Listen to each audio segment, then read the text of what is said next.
Enoch, the great patriarch, lived upon the earth for 365 years. And when Enoch ascended into heaven, all the kings of the earth rose and took Methuselah, his son, and anointed him.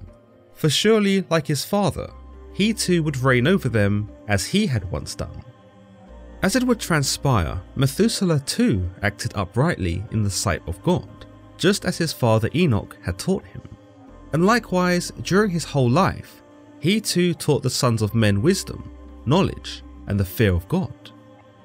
But towards the end of Methuselah's life, the sons of men grew weary of his message, and soon they turned from the Lord. They corrupted the earth, they robbed and plundered one another, they rebelled against their God, and purposely transgressed to spite him.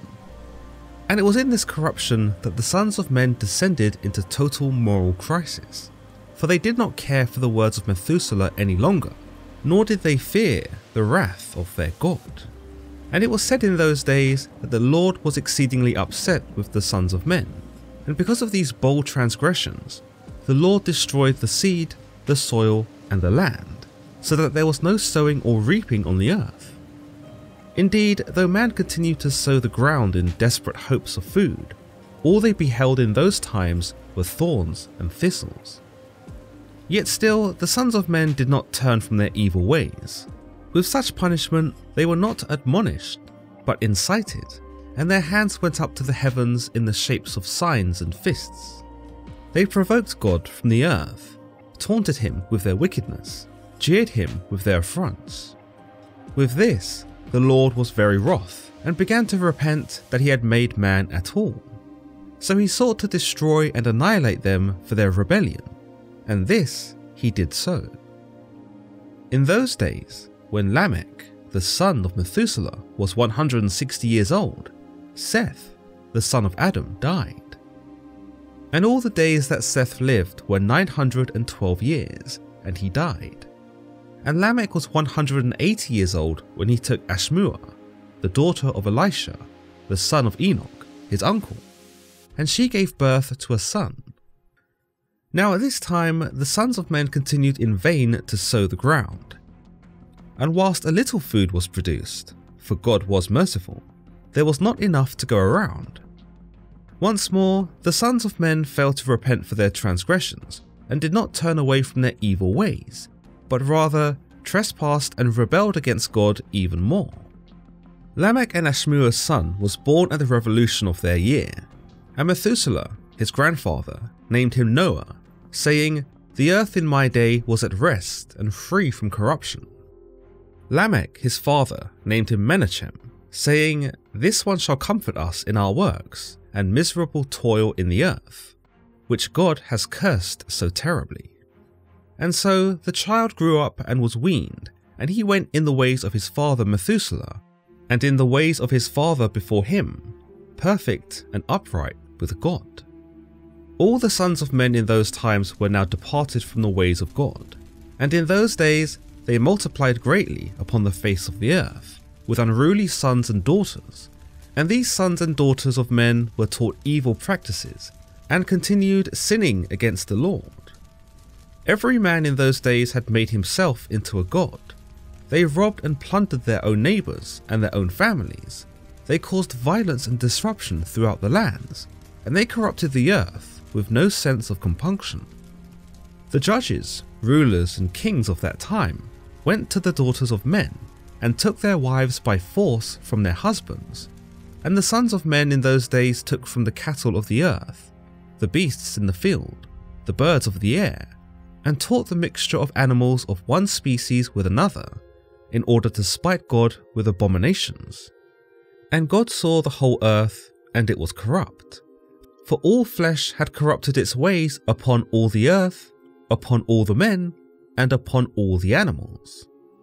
So the Lord said, "I will blot out man from the face of the earth, for I have rued the day I have created him. They hath ruined the birds of the air, the beasts of the field, and the very face of the earth. So I will obliterate him, and everything he hath touched." Those few who still walked in the ways of God died in those days, so that they might be spared of the annihilation that followed. the Lord brought the evil upon man which he had declared. For this was from the Lord, that they should not see the evil which the Lord spoke of concerning the sons of men. And it was only Noah who found grace in the sight of the Lord, and so God chose him and his children to raise up seed from them upon the face of the whole earth. And with that, Noah and his family were saved, but for the rest of humanity, a watery death awaited. From what we've seen so far in the Book of Jasher, there is a lot of overlap with the traditional Genesis account found in the Old Testament. If anything, the Book of Jasher seeks to not only plug some gaps that the Genesis account leaves behind, but to also offer new perspectives and ideas that aren't typically acknowledged. In the last episode, there was an immediate focus on the patriarch Enoch, who, despite his popularity in the more apocalyptic texts, doesn't really get much of an introduction, let alone a role in the Genesis account. That trend continues in chapter 4, where the narrative moves away from Enoch and shifts onto his son Methuselah, after Enoch was taken up to heaven by his God. Now, we know from the last episode that Enoch had become something of a king on earth in those days, and that there was a general sense of peace in the world with Enoch in charge of everything. When Enoch is taken up by God, however, one may be correct in assuming that there was a general sense of panic amongst the sons of men. Where they had once become almost reliant upon Enoch's wisdom and guidance, they were now essentially leaderless. Even so, the Book of Jasher tells us that, "And when Enoch had ascended into heaven, all the kings of the earth rose and took Methuselah, his son, and anointed him, and they caused him to reign over them in the place of his father." The succession of Methuselah is quite simple. There doesn't seem to be any squabbling or dissent amongst the sons of men at this stage, but rather everyone seems to be in unanimous agreement that the son of Enoch should be the one to rule over them next. This is interesting considering the state of succession, especially in those times, was usually a contentious affair, sometimes droning on for years and years before an acceptable candidate was nominated. In many cases, it would not be unheard of for violence and bloodshed to occur, as every man made an effort to shoehorn in his own agenda or motive. In this instance though, despite their eventual unruliness, the sons of men are quick to put aside whatever differences or selfishness that they might have been harbouring, and instead put their nations first by electing Methuselah, possibly in the hopes that the apple didn't fall far from the tree.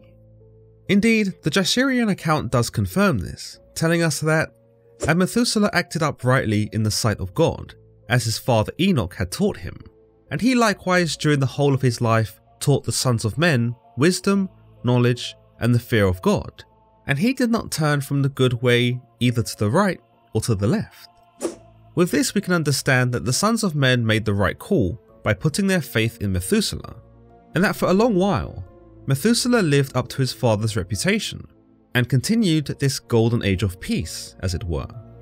This is interesting because, like Enoch in this Jasherian account, Methuselah is also given an additional narrative and arc that isn't ascribed to him in the Genesis account. In fact, Methuselah in the Genesis account is really only mentioned once, and here we are only told of his descendancy from Enoch and his fatherhood over Lamech, where it is stated, "When Methuselah lived 187 years, he became the father of Lamech. After he became the father of Lamech, Methuselah lived 782 years and had other sons and daughters. Altogether, Methuselah lived a total of 969 years, and then he died." Additionally, Methuselah was believed to have been the oldest living character in the Bible, just shy of living 1,000 years. Beyond this, much of what occurs in this chapter is exclusive to the Book of Jasher. We learn that despite Methuselah's reign, the sons of men do end up turning on him, and perhaps, more importantly, turning on God. Whether they get bored of Methuselah's message, or just simply lose faith, is not specified in the Jasherian account. All we know is that at some point, towards the end of Methuselah's life, the sons of men corrupted the earth, they robbed and plundered each other, and they rebelled against God. This is the same case as the Genesis account, where we see the sons of men begin to act up. Genesis tells us in chapter 6, The Lord saw how great the wickedness of the human race had become on the earth, and that every inclination of the thoughts of the human heart was only evil all the time. The Lord regretted he had made human beings on the earth, and his heart was deeply troubled. So the Lord said, I will wipe from the face of the earth the human race I have created, and with them the animals, the birds, and the creatures that move along the ground. For I regret that I have made them. Just like with the Jasherian account, there is no reason provided as to why humans began to turn evil. They simply just do. In fact, their evilness becomes so much so that God is noted as having regretted creating them in the first place. He proceeds to declare that he will wipe them from the face of the earth, along with the animals and the birds, almost like he wants to obliterate everything that had been contaminated by his human creation. However, the biblical version does not tell us much more about the specific actions that man committed to make him so angry.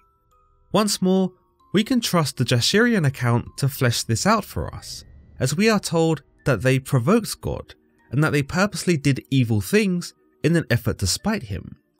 We are told, and every man made unto himself a god, and they robbed and plundered every man, his neighbour, as well as his relative, and they corrupted the earth, and the earth was filled with violence. Furthermore, we are also told that those who had political power in those times went a step further by forcing themselves onto the women, some of whom were even married. Secondarily, we are also told of a peculiar transgression, where man took the cattle of the earth and seemed to interbreed them with other species in order to create what can only be presumed was some kind of unnatural fusion, an abomination perhaps. Jasher tells us of all of this, and their judges and rulers went to the daughters of men, and took their wives by force from their husbands, according to their choice. And the sons of men in those days took from the cattle of the earth, the beasts of the field, and the fowls of the air, and taught the mixture of animals of one species with the other, in order therewith to provoke the Lord. And God saw the whole earth, and it was corrupt, for all the flesh had corrupted its ways upon earth, all men and all animals. Whilst it's nice to have these additional reasons as to why mankind was subsequently wiped out with the flood, both God in Jasher and God in Genesis essentially come to the same conclusion anyway. Everyone was going to be wiped out, with the exception of Noah and his family. Prior to this, however, it is noteworthy that in the Jasherian account, God first decides to curse the land that man grew his crops from. As Jasher tells us, when men sowed the ground, they only beheld thorns and thistles. Readers may find some parallels to chapter 4 of Genesis, where God curses the ground to punish Adam for having taken the fruit from the tree. Much as Adam suffered then, so too does mankind here, who experienced the same punishment and essentially irked God in exactly the same way their forefather had done. Yet, as Jasher remarks, the Son of Men were aware of this, but continued in their evil ways anyway, either not really caring about God's wrath, or maybe not even believing he was really that powerful. Whatever the case may be, the sons of men during this period of time were certainly not God-fearing, and believers may be shocked to see a version of mankind that isn't found in the Genesis account, one that's provocative, scandalous, and corrupt. Jasher tells us, and still the sons of men did not turn from their evil ways, and their hands were still extended to do evil in the sight of God. And they provoked the Lord with their evil ways, and the Lord was very wroth, and repented that he had made man. After this, we learn that Methuselah's son Lamech was 180 years old when he had his son Noah, and that he took a wife named Ashmua, who was the daughter of Elisha, who was the son of Enoch, his uncle. This little family tree is exclusive to the Book of Jasher, as there does not appear to be specific mention of Ashmua in the Genesis account as far as Noah's genealogy goes. As already specified, God cursed the land in the Jasherian account, and that even though mankind knew it was cursed because of their behaviour, they did not seek to remedy it. Jasher tells us, and at that time the sons of men sowed the ground, and a little food was produced. Yet the sons of men did not turn from their evil ways, and they trespassed and rebelled against God. It's interesting that despite cursing the ground, the sons of men are still able to produce a little food.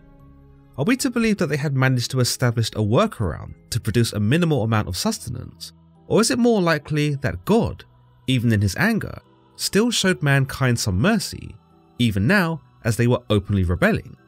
It's hard to say because the Book of Jasher doesn't specify how this little food was produced, but it doesn't change the fact that many of them went hungry during this time, and that because of pride, ego, or flat out defiance, they refused to end their suffering by repenting and would have rather starved instead. After this, we learn that when Noah grew up, he went in the ways of his father Lamech, just as Lamech had gone in the ways of Methuselah, and how Methuselah had gone in the ways of Enoch. All were good, God-fearing men, and unlike the rest of society at that time, we are led to believe that Noah was not a participant in the corruption, and thus was later chosen by God to escape the annihilation of the deluge that was bound to follow. Before this though, Jasher really aims to drive home the point that the rebellion of the sons of men was a lot more substantial than the Genesis narrative leads us to believe. And all the sons of men departed from the ways of the Lord in those days, as they multiplied upon the face of the earth with sons and daughters, and they taught one another evil practices, and they continued sinning against the Lord.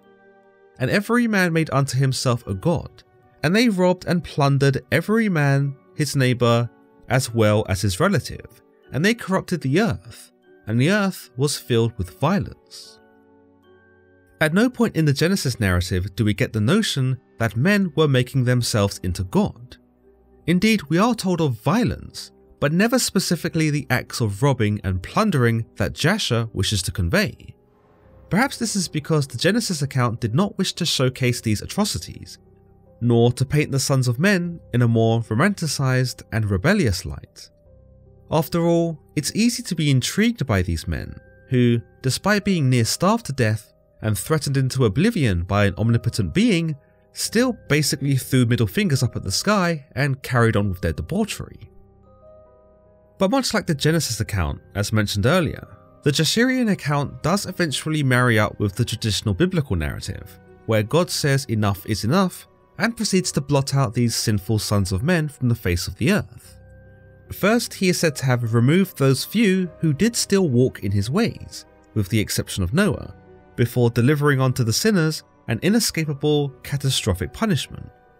Jasher tells us, "And all men who walked in the ways of the Lord died in those days, before the Lord brought the evil upon man which he had declared. For this was from the Lord, that they should not see the evil which the Lord spoke of concerning the sons of men." Ultimately, this chapter aims to show something close to an alternative approach to the pre-flood era, much is the case for most of the Book of Jasher. Whilst the characters, perspectives, context and themes do both subtly and drastically change in various parts, the narrative of Jasher does usually circumvent back to a more recognisable and traditionally accepted interpretation. Whilst many might shun the Book of Jasher, this translation is still a valuable deep dive into the motives of God, the intricacies of characters such as Enoch, Methuselah and Lamech, as well as a fresh take on some of the biblical account's more ambiguous ideas. As always guys, if you've enjoyed today's episode on the Book of Jasher, be sure to leave it a like and don't forget to subscribe for more content just like this. Until next time.